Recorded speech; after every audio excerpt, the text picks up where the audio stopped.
now we're the only.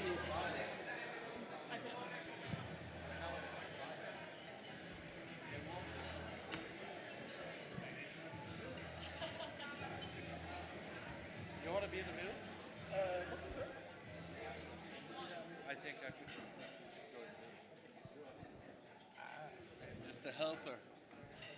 Santa's little helper. So thank you all for joining us today.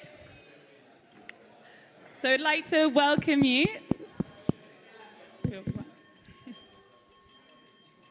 Thank you, Bernard. So welcome today. Thank you all for joining us. I am Holly Kova. I'm the team manager of Team Malizia.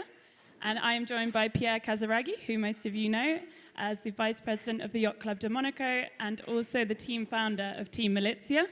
And also Boris Herman, who is the sailor that took Sea Explorer Yacht Club de Monaco around the world in the Vendée Globe last year. Woo.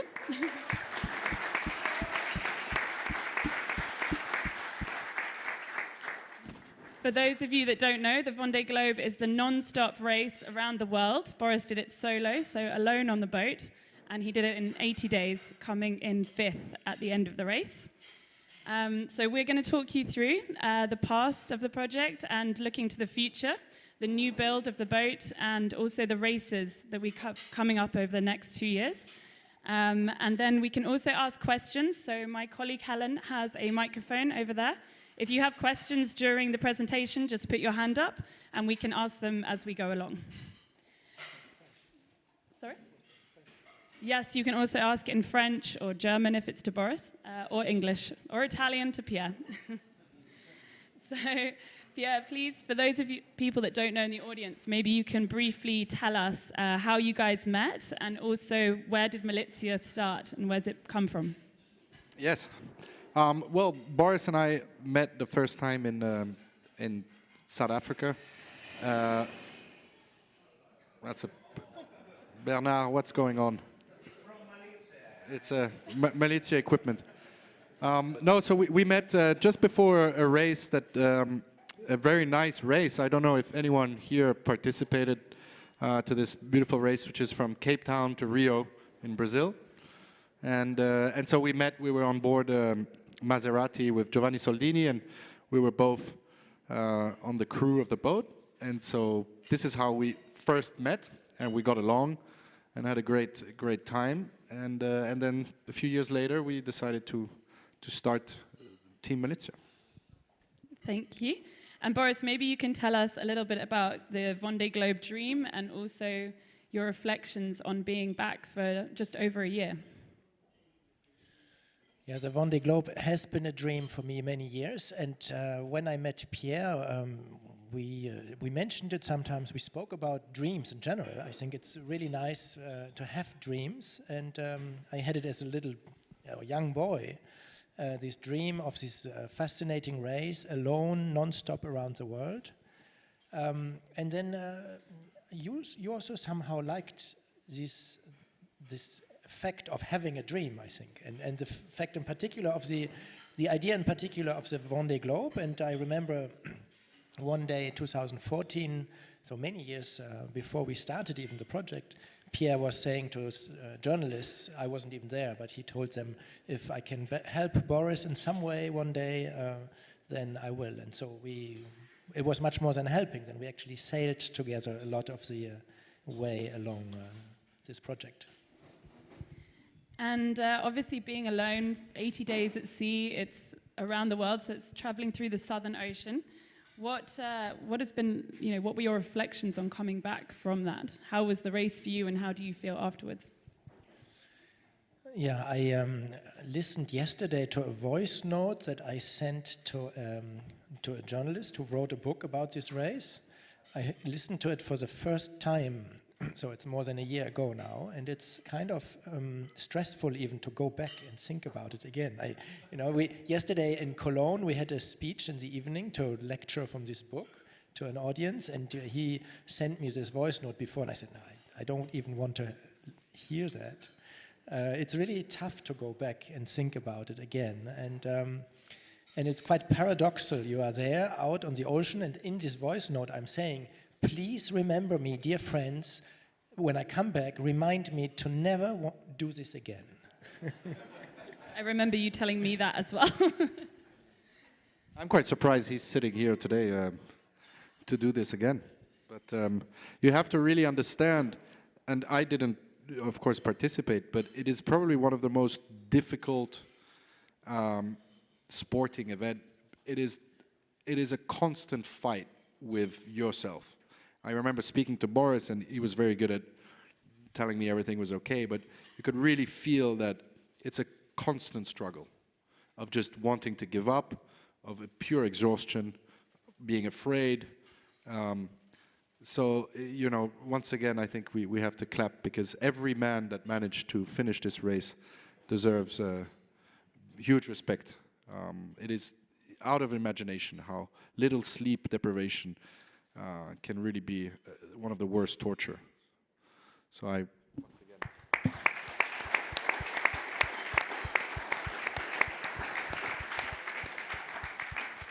Yeah, I clap too, because yesterday when I was listening to this voice message, I didn't even know this man. I thought that's a different person and a different planet.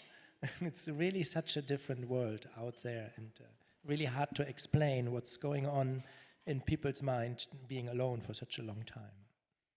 And I think also to add, a lot of boats don't even finish the race. So that's another thing, like just to finish is also an achievement in that kind of environment. And so, Boris, now you've been back, obviously, but in the first few months after coming back, what was life like?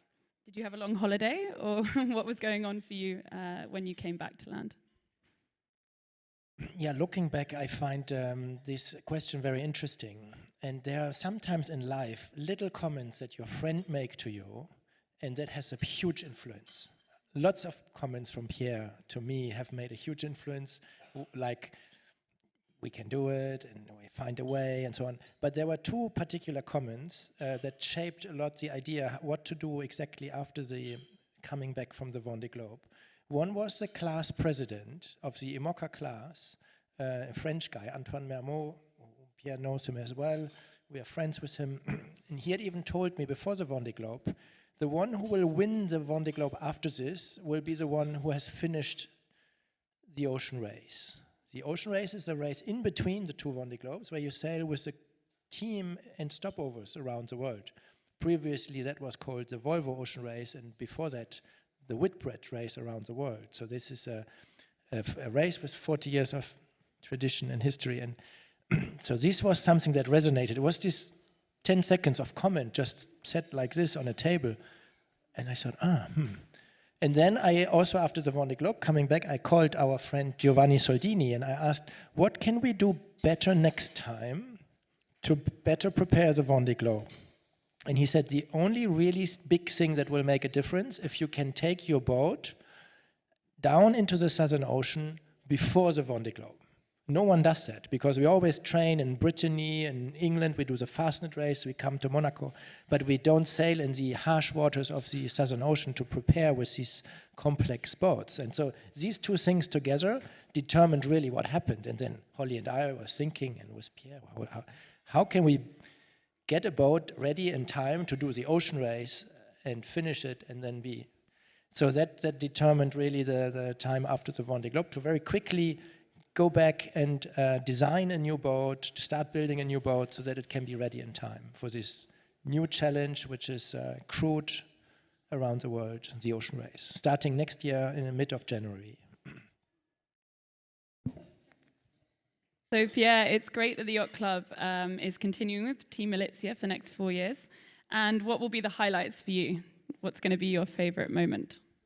Well, I think there's going to be, it's always difficult for me to find a favorite thing, so I always want to have more. So I'm going to pick more favorites. I think there's going to be a great moment for me, but also for the whole team, but is to be able to see the boat, the new boat in the water. I think that's going to be, you know, it's the first time we do that, build our own boat. And there's been some quite radical decisions in our design, which I fully support. That Boris made, and I know it's not easy for you to not know yet, because when the boat is being designed and you got to take these radical decisions, you don't know if you're going in the right direction. So I fully support your decisions. I think they're good decisions. But we will only know that a few weeks after the boat's in the water. So that's going to be a big milestone, I think. I think, you know, of course, the start of the Vendée Globe is going to be something that is always, you know, going to be amazing. I missed last time because of the COVID situation. I had been at the previous start. And of course the arrival, which is the best moment because, you know, finally your friend comes back, your boat's back, and that is, you know, emotions that you can never find somewhere else. So these are the three big moments for me, I think. Thanks. I add one, if I may. July, mid-July 23, we hope to see the boat here on the dock.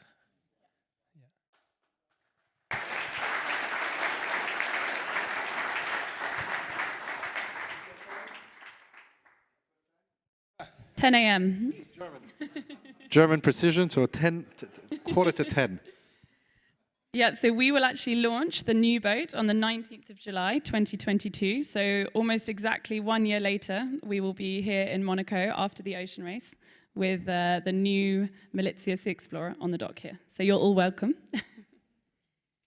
So onto the boat build. As Pierre mentioned, Boris has made, with the help of Pierre, some radical decisions. So maybe you can tell us a little bit more about the boat build, where it's happening, how long it's taken, and to give us some more information on that.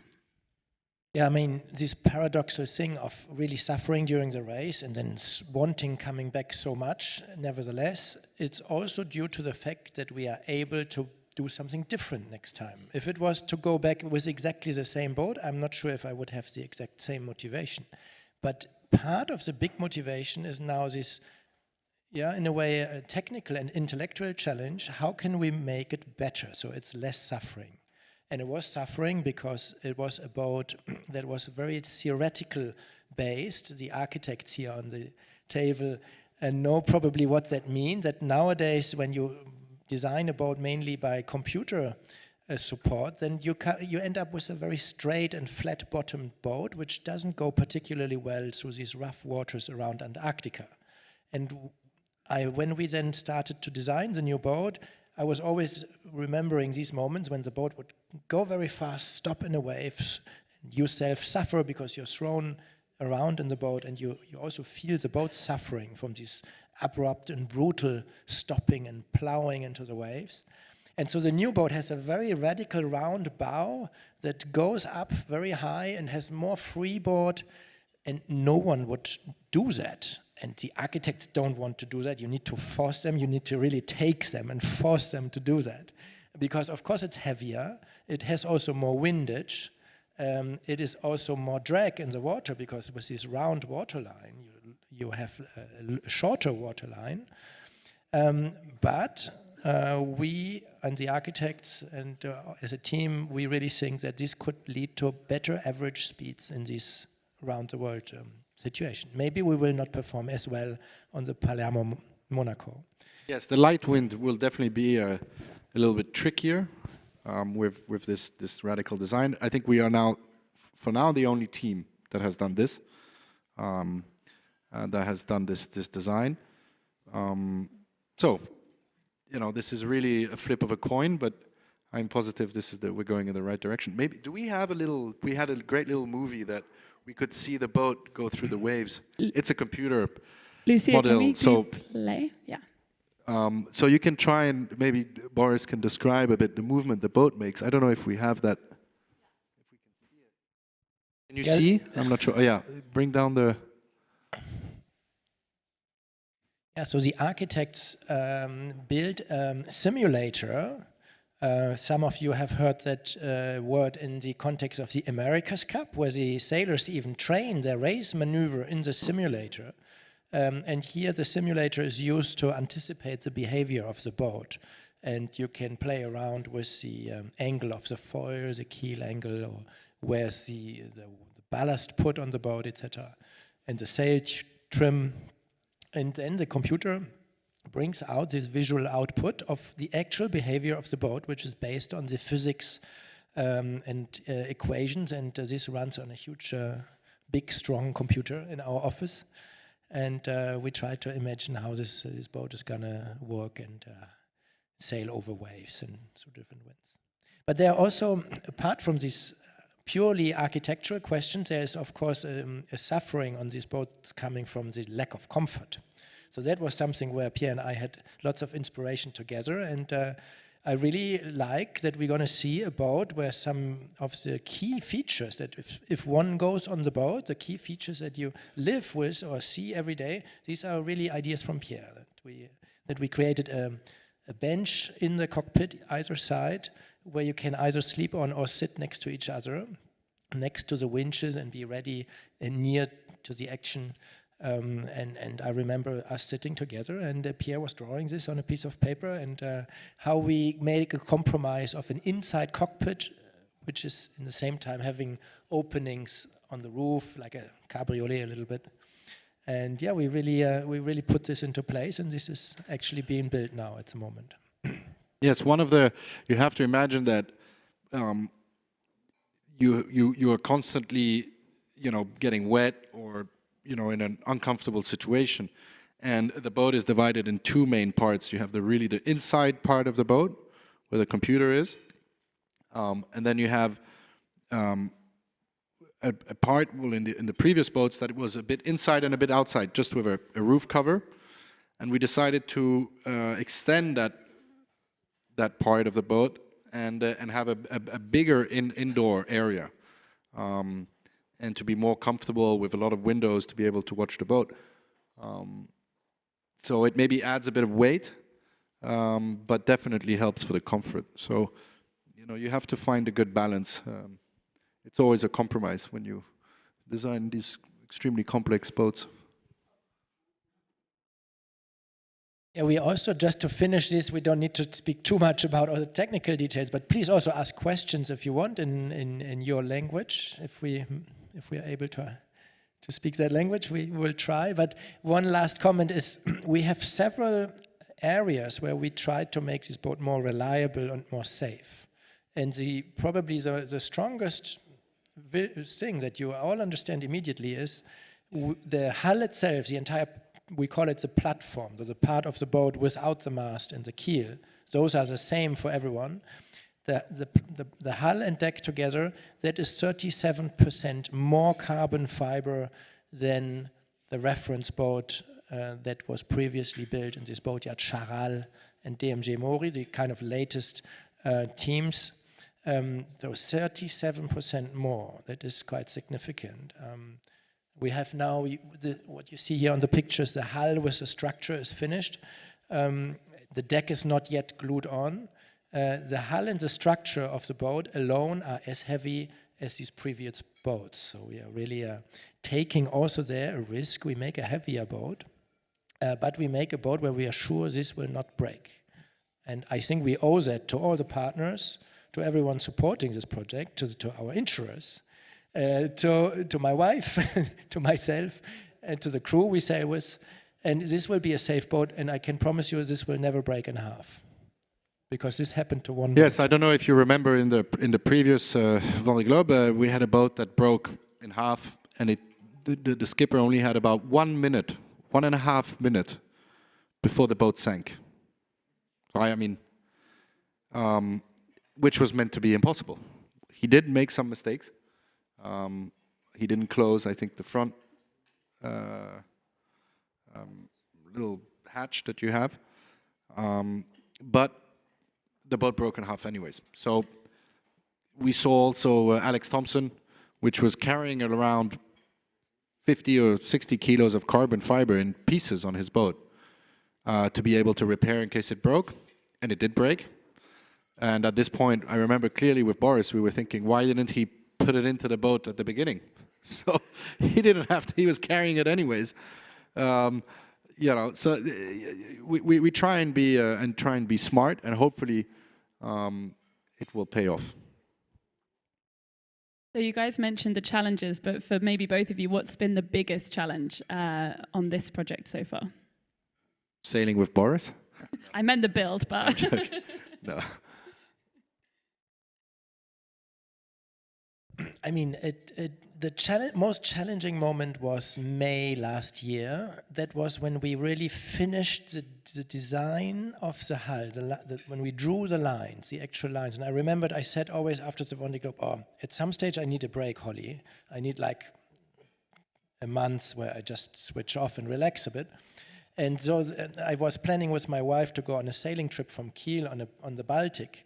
And that was kind of mid-May planned. And because the day before we should have signed and sent in the hull lines, but we were starting to hesitate and to recalculate and to put it again in the models. And then we had maybe another new idea. And so during this time sailing with my wife, I was spending all day on video conferences with the architects, and that was the most stressful time, like an existential stress, because you take these decisions together with only a small group. Mainly one architect is really responsible for this main decision. And then, this could be everything for the next step of my personal career, but for the entire team. And our success depends on this. Is this boat going to work or not? And we took this very courageous decision to make it much rounder, and we will see. I think in that time I said to my wife, this is more stressful than the Vendée Globe, but that also only shows the passion I put into that at the time.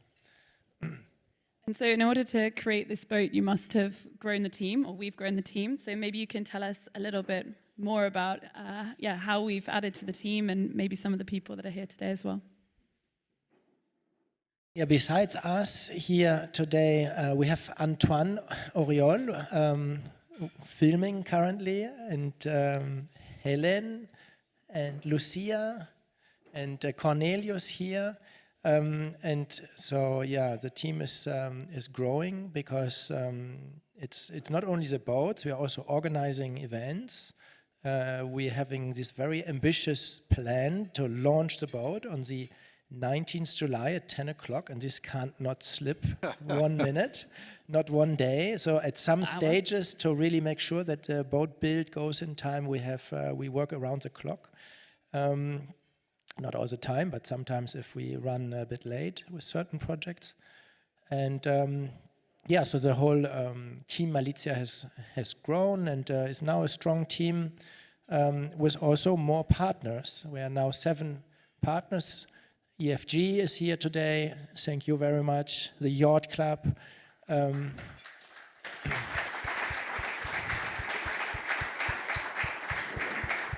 I would like also to here today is one of our first partners, that is Valentin, that is sitting here, and we want to thank you because you helped us with your company Dynamic right at the beginning when Boris and I were fooling around in Lake Garda. So I just want to thank that you saw in us and you believed that we could build this team. So I want to thank, of course, EFG was there at the beginning too. So thank you for following us and for believing in what we could achieve. Yeah, thank you, Valentin.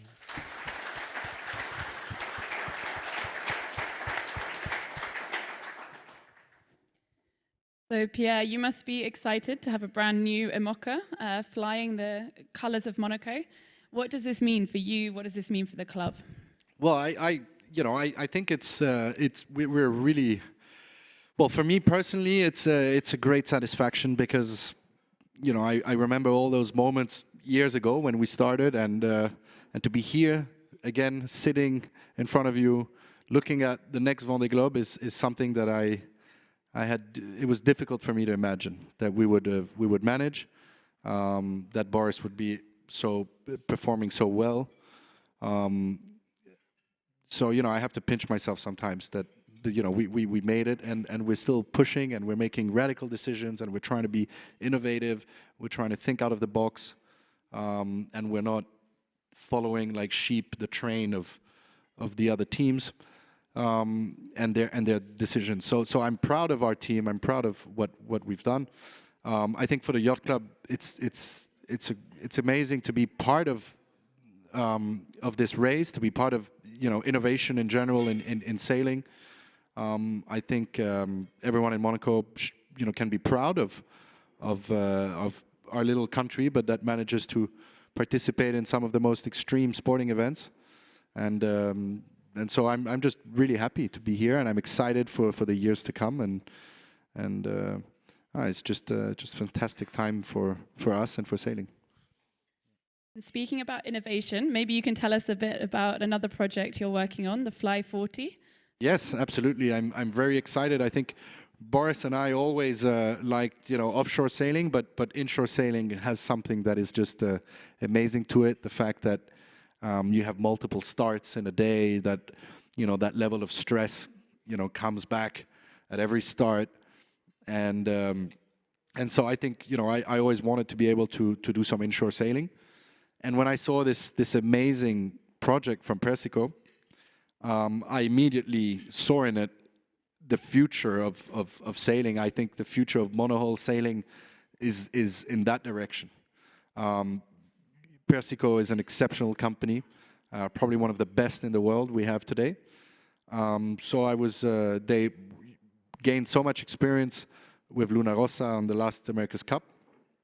So I immediately thought, we have to try and get onto this boat and try to get this class started, because I think that a 40-foot, it's a perfect size. You can transport it.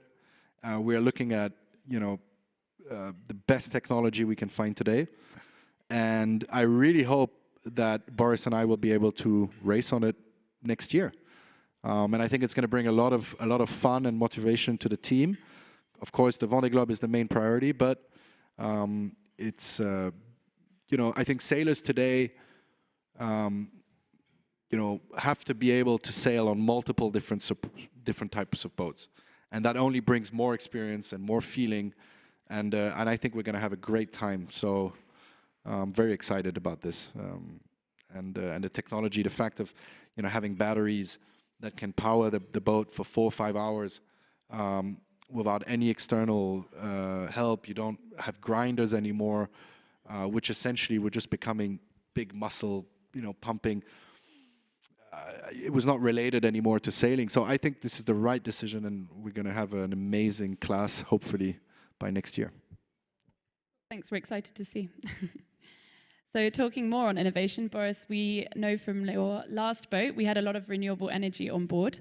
Maybe you can tell us a bit more about the plan for this boat and what we're planning to do. Yeah, you remind me of this subject. It is not so present for me at the moment, but when we started building the boat, making the concepts, we tried to make it without a diesel engine. And it seems maybe strange, why do you even speak about it? It's a sailing boat, but of course we need an engine to go in and out of the harbor, or also to help our competitor if they have a problem. So for the class rule, we need to be able to sustain a speed of 5 knots with an engine over 5 hours. And we were looking and working with interesting teams, with Energy Observer, for example, with other teams that work on the domain of hydrogen. We were trying to put electric engine and some hydrogen power, and we ran into so many challenges that we put that on hold for the moment. One of the challenges was, for example, to imagine we are sailing down the Atlantic and have a problem, and then we sit in the Cape Verde Islands with a broken mast, and we just want to motor to the main island to get the cargo vessel. Then probably we would need to charter a private jet to get the 500 bar hydrogen tank that we would need for that from our own refilling station in Lorient to the Cape Verde Islands. And then we thought, okay, in terms of sustainability, this doesn't really bring us so much forward. So let's keep a diesel engine for the class rule, but we won't use that when we go sailing. When we go sailing in the Vendée Globe or in any other race, we have enough solar panels and hydro generators on board to create the power, the electricity that we need to run all the technology on the boat. Hydro generators is not to confuse with hydrogen. Hydro generators are little propellers that turn behind the boat when the boat moves through the water. So a relatively simple thing that works very well, is reliable. And so the boat will be fully green powered when it actually sails. Like, we had been one of the first to prove that this works actually quite well when we took Greta Thunberg across the Atlantic. That has been her request for this voyage, and we took her on this trip with only the same method. And so what will be the first real test of this new boat? Which race? Maybe you can talk to us a little bit about it. Yeah, that is really the challenging moment of this year. We bring it in the water in July, and then we have the first big test in early November to sail this boat solo across the Atlantic from Saint-Malo to Guadeloupe in the famous Route du Rhum race.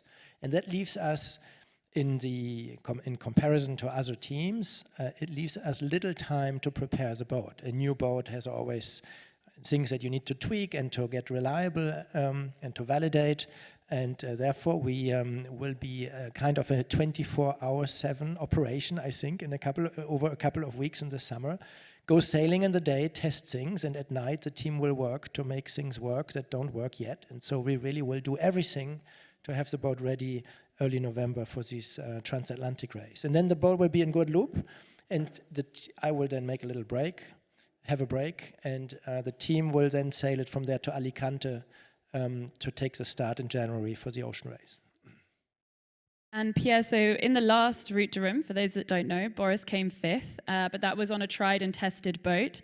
So with a newly launched Imoca, what are your expectations for the Route du Rhum being? Well, it will depend on so many factors. I think 5th is we did a lot of time 5th, so I think it's safe to bet on 5th. I'd be very happy if we do that. But look, these transatlantic races, especially the Route du Rhum or the Jacques Vabre, it really depends on what the conditions you have at the start. And the first 4 or 5 days of the race are gonna make most of your race, because once you're in the trade winds, it's very difficult to have sailing options. So I think what we usually see in November is that you can have some rough days getting out into the Atlantic. And if that is the case, and the bet we made on the boat, I think we have a good chance to be sailing well, because if it's stormy and you have 3-4 meter waves, this boat should be performing better than the other boats. But who knows? And you can have a lot of light wind also arriving in Guadeloupe, where we might not perform as well. So it's difficult to say, but I think top 5 would be great, absolutely great.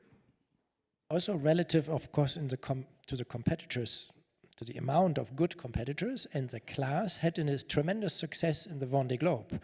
And there are lots of new teams, 14 new projects, new build projects, 14 new boats are built. So we will be 7 brand new boats on the Route du Rhum, and the others come shortly after. So in 23, 24, we will be 14 new boats, or who knows, maybe there's then 15 by then. So it's almost a double of what we had in the previous cycle. So becoming 5th in the Vendée Globe again is a totally different story this time. And for me, I think it's really not so much about the number as such. It's really the relative, we feel it. Have we been a relevant factor in the competition or not? And that could be even playing around place 8, or it depends. We will see the level and the quality of the competition as well. So after the Route du Rhum, the boat will be coming back to Europe and doing a full refit before the ocean race, which starts in January 2023. Maybe you can tell us a little bit more about this famous crewed round the world race. Yeah, I mentioned it earlier, so therefore very briefly, a long history, 40 years, and when I was a youngster reading about sailing adventures, I was first hearing about the Whitbread race at the time, and then the Vendée Globe I only discovered later. This is certainly one of the super trophies in sailing besides the America's Cup and the Olympics. For me, there were always like these big 4 peaks of sailing that really stick out of the many regattas and classes that exist. And one of them truly for me is the crewed round the world. I find it really sad to see nowadays that there's a little kind of economical down moment for this race in particular, for the crewed race around the world. I cannot really explain why, and in a paradoxical way, the Vendée Globe has this very good boom at the moment, and a good time, a good strong economical situation. So I find it historically, we are really at a crossroad at the moment. If for some reason there will be not the 3, 4, 5, 6 teams making it to the start on the 15th of January next year in Alicante, then sailing loses one of its fantastic properties for a long time. Because if this ocean race doesn't happen in January next year, then it will be very hard for the sailing community to engage partners, to engage teams, to come and try it again a year after, 2 years after. So I'm at the moment putting most of my energy at lobbying all the other teams, trying, come there, you can do it with less money. Everything I learned at the time from Pierre, I'm trying to, you should speak to them actually, because Pierre can be so convincing and says, he said to me at the time, just get up earlier, you will make it, you know, something like this. And it was true in a way. And these people, they are still thinking, we need so many millions, otherwise we can't even think about it. And there's a kind of blockade sometimes. But nevertheless, I'm optimistic. We will be, let's say, 3, 4, 5 boats. So nowhere near as the number of competitors in the Vendée Globe. But I see this as a very important step for Team Malizia to train with the boat in the south, to go and validate, and also to tell a story of venturing out and exploring the world yet again. Because it's never given, you cross an ocean, you sail around the world. This is not never like riding a train. This is always an adventure, and this will be a unique story, even if there are just very few competitors. And I go so far saying, even if there's no competitor, we will start on the 15th of January, 12 o'clock, Alicante, you can count on us. We will even go alone.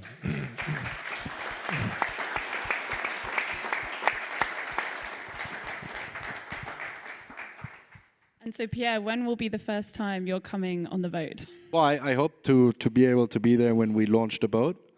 I don't want to miss that. And then I hope we can sail on the same day. Probably not, but we can go have some drinks otherwise. But hopefully. But yeah, and I think the first sailing day will be amazing. As soon as we can, I'll be there. And for the ocean race as well, do you? Is it a big thing for the club? Obviously, it's a very international race, 9 stops around the world. I think it's the first time Monaco has been involved in the race. Yes, it is. That would be amazing. I think for our club, it's we're really putting us in the center of offshore sailing in the world. So I would love to. I will be there, and maybe I can participate in some legs. So we will see how we can manage. But definitely a very exciting project, and I love sailing with a crew. I think it's much more interesting than sailing alone. And fun, so that's just very exciting. Bernard, don't hesitate to correct us if we say anything wrong. Yes. No? I think we have a small subtlety wrong, because the yacht club supported the team of Grant Dalton with Merit Cup in the Whitbread race, 1998. So in the last 20 years, the yacht club has not. So you had forgotten Bernard, or what happened?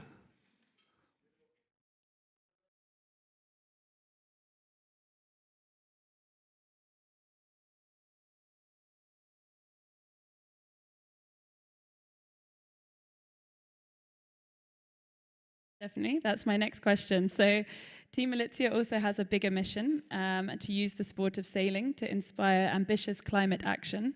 So maybe you can tell us a bit, Boris and Pierre, about where that comes from and the "A Race We Must Win" slogan, and also how this project started. Yeah, I remember, again, like these small comments or small little experience moments that add up to do then a certain thing in a certain way. And one moment I remember was here in the yacht club, We had planned a press conference, and in that year that we were racing the GC32, and Pierre had a few awkward experiences with press conferences where he got asked, do you support the candidature of this and that city for the Olympic Games, or something, nothing to do with our specific racing day. So then we decided this press conference here, and from then on any press conference we would only do with kids. And the journalists could then observe the kids asking us questions, and that was one of the many original ideas of Pierre.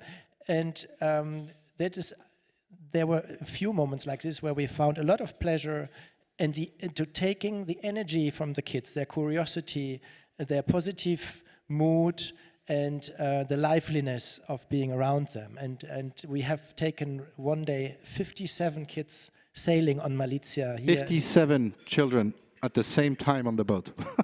You imagine? Yeah, we believe that's a record. We have the world record.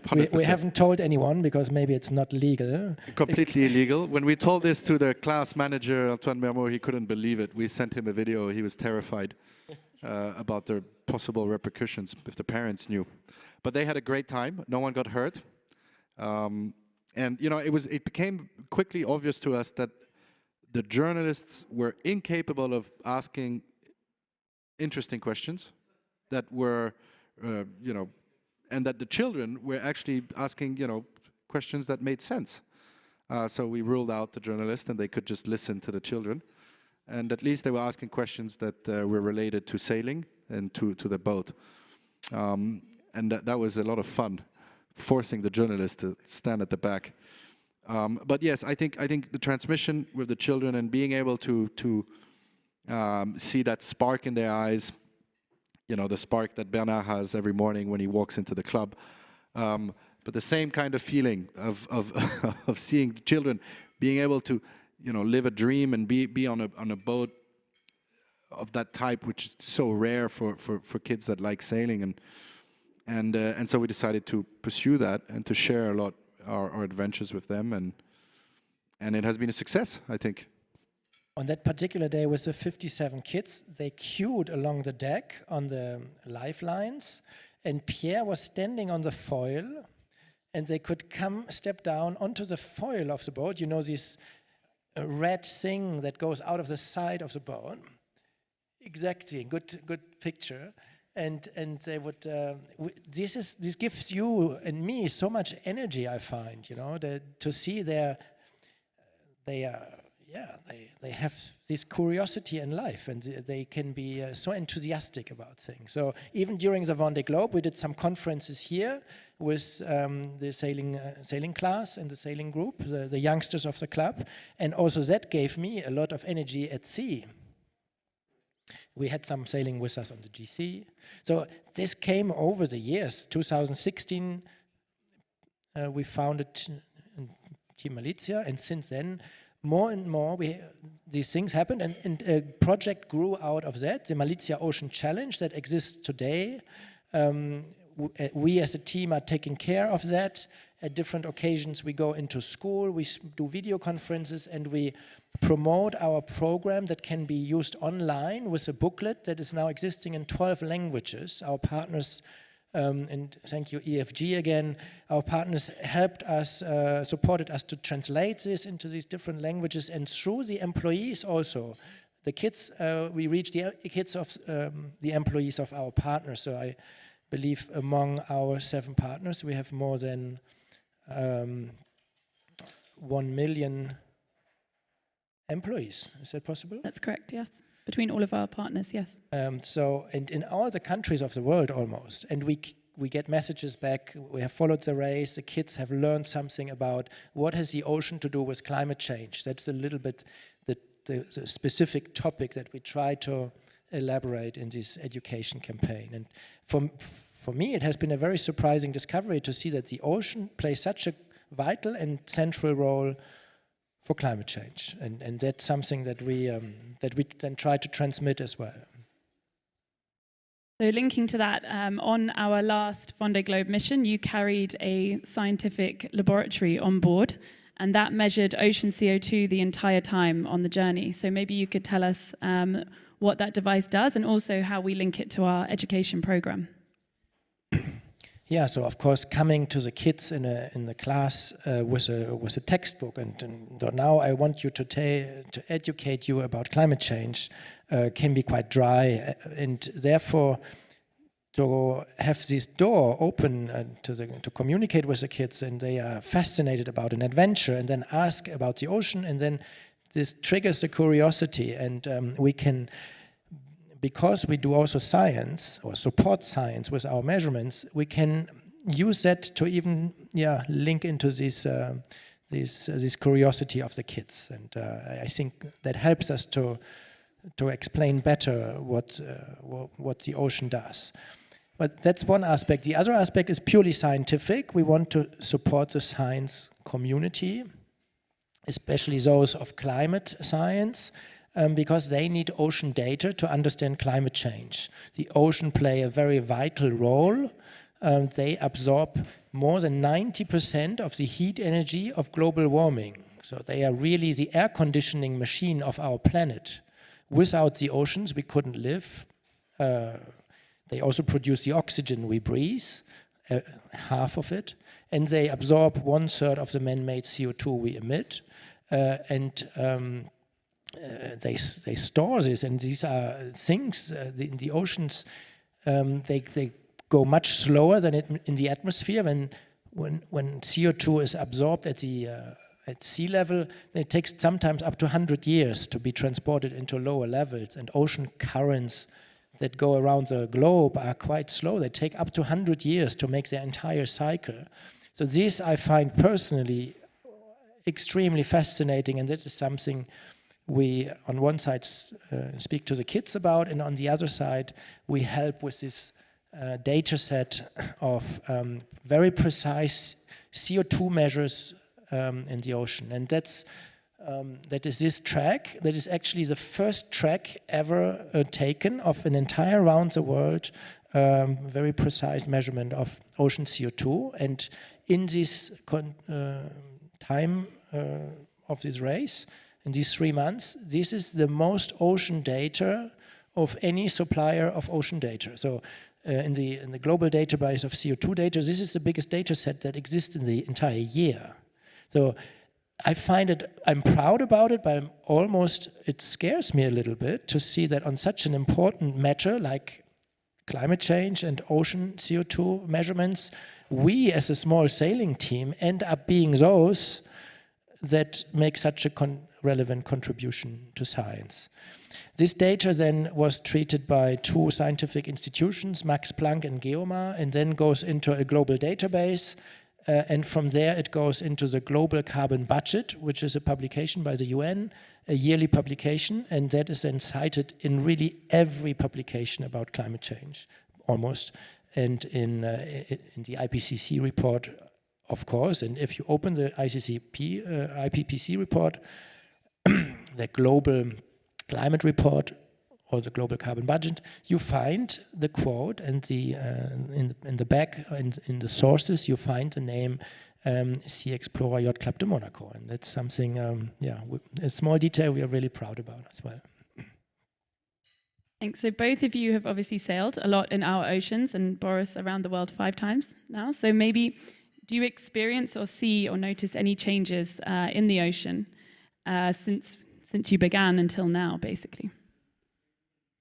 Maybe you, Pierre, can you, in the local waters around Monaco? Well, I definitely, I have to say that already as a child, the Mediterranean Sea was already quite empty of fish. When I would hear my grandfather telling me about his youth, even just around Monaco, the description was of a sea that I had never seen. I think it's difficult for us for me at least, while sailing, to give you precise changes. Definitely a quantity of plastic and quantity of different kind of trash in the sea we have noticed. I have seen, you know, and Boris also, the sargasse in these little algae that are mainly that you find mainly in the Caribbean and on the equator.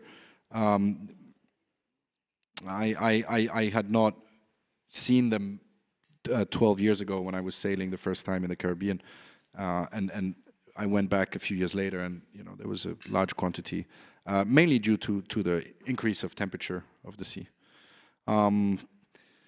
Yeah, so it's difficult. I think that you know we have a lot of progress to do, and a lot of people have to be sensitive about these issues. Definitely. You, Boris, have you seen more?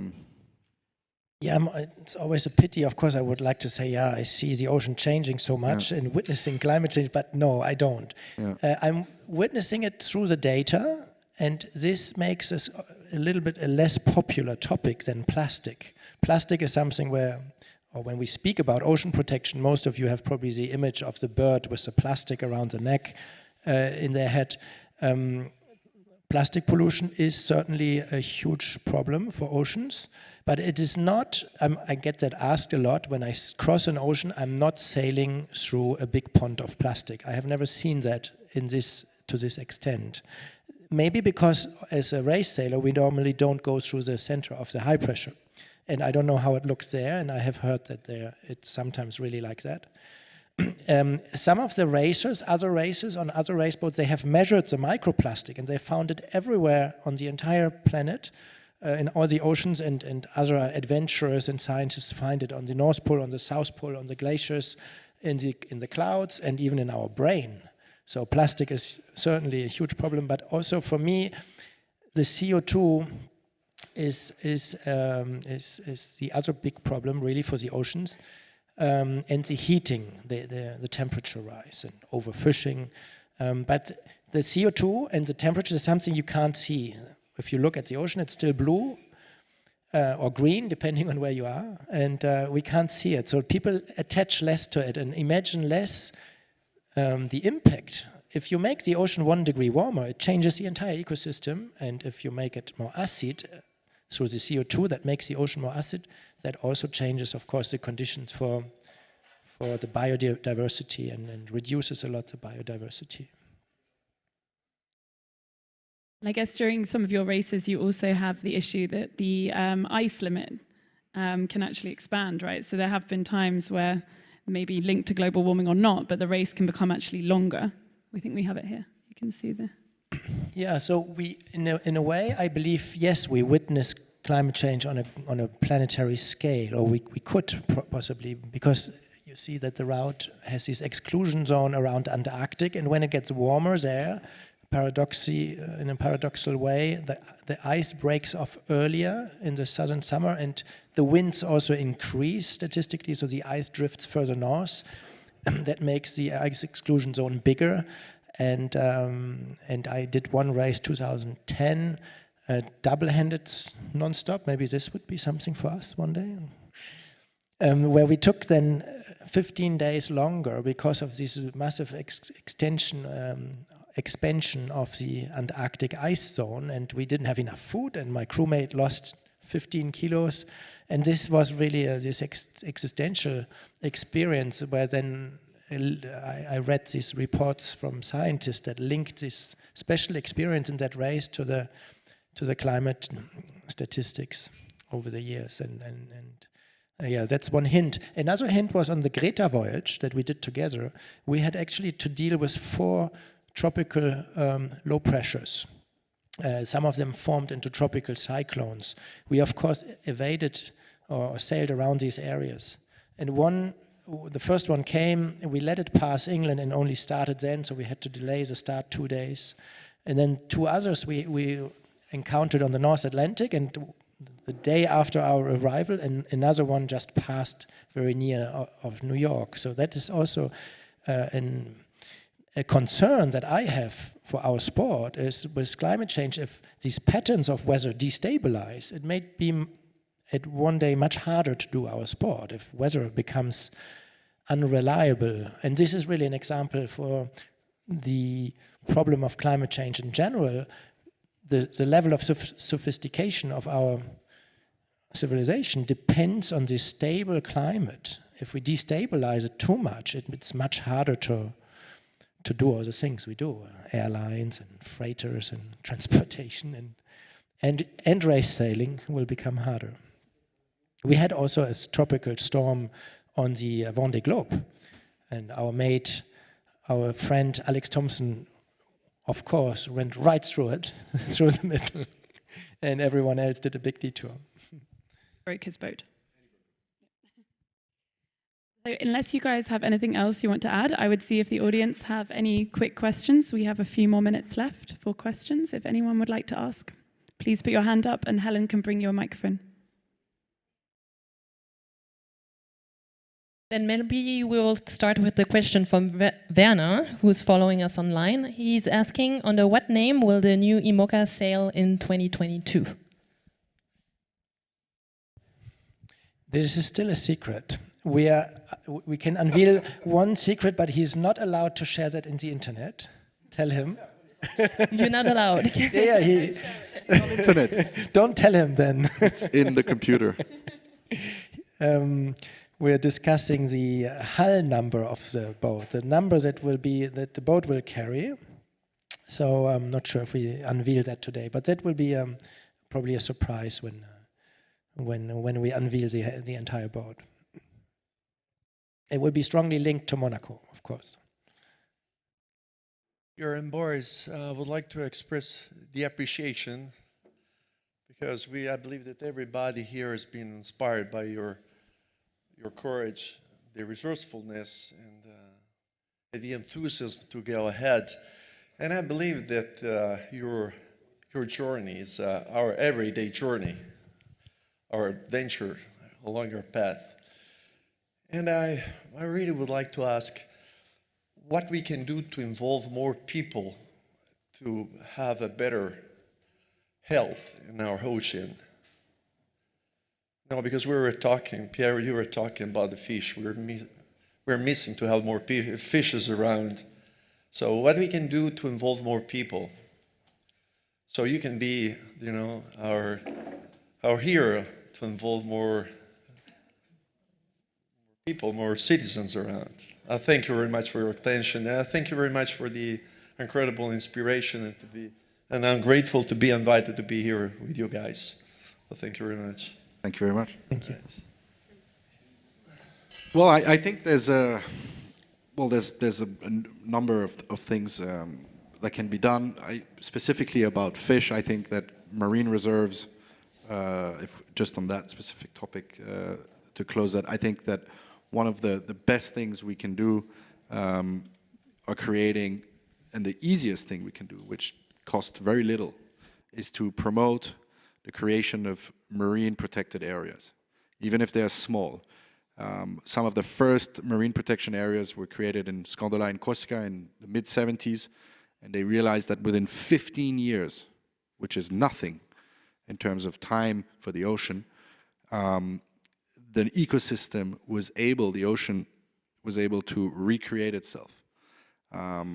And, coral that had pretty much disappeared between the 0 and 25 or 30 meters has completely disappeared in the Mediterranean. Pretty much, at least in Corsica, since the 70s. They realized that after 15 years, you had red coral that was growing at 25 meters of depth, which was, scientists thought that was impossible. So, and I witnessed that. I went there with Prince Albert's Foundation, and the foundation is helping that project since many years. So I think specifically that is something, and promoting and pushing local entities and governments and foundations to help promote marine protected areas is something that we know works and that is easy and simple. It only has to be a politician decision to do it.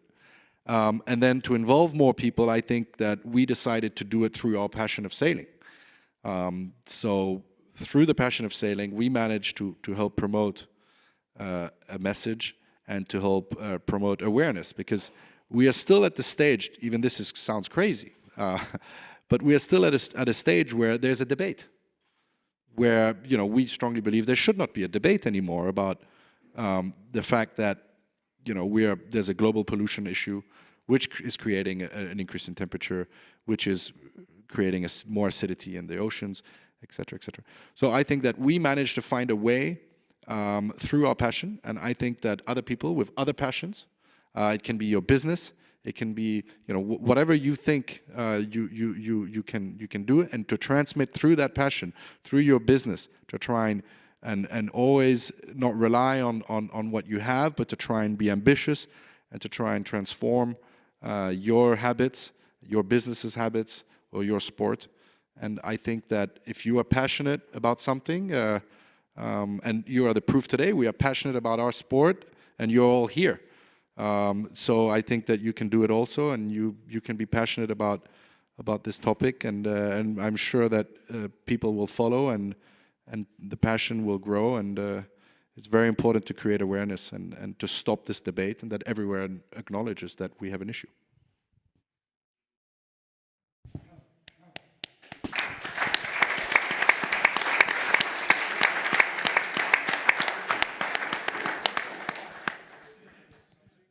Well, I think Bernard wants to speak. He's twitching. Very short speech. Thanks very much. Thanks, Boris. Thanks, Pierre, because you are writing a new page of the Yacht Club de Monaco. We started a long time ago with different race, like for the Whitbread, and thank you very much, because you are not just a sailor, you are not just, but you are also a great communicator, and you are a grand communicator. And you are doing a lot of things for the club, and you are writing a new page of the club. Thank you so much.